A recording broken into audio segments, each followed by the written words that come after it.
My fiancé screamed like he'd seen a ghost when he spotted his own wedding ring in my purse, and that was the moment everything fell apart. He'd told me he'd lost it on one of his endless work trips, always coming back with tan lines on his finger and stories that never quite made sense. I hadn't planned to find the ring, either. It slipped out of his jacket pocket when I grabbed his wallet to pay for our groceries.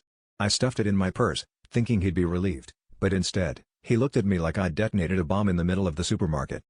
We stormed out, leaving a trail of spilled apples and awkward stares. In the car, he started shouting, accusing me of following him, accusing me of planting the ring, as if I'd orchestrated some kind of trap. I barely recognized him, his hands shook, voice cracked, and suddenly he confessed. Those work trips weren't for business at all. He'd been flying off every other weekend, not to conferences, but to resorts and beach houses with another woman.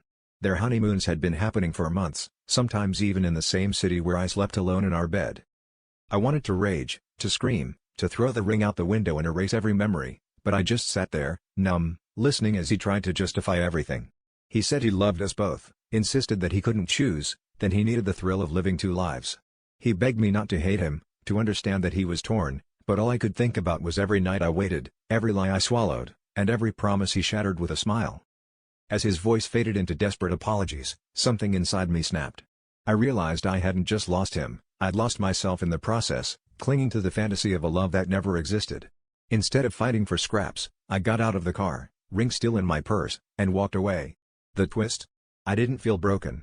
I felt free, finally ready to stop being the secret in someone else's story and start being the main character in my own.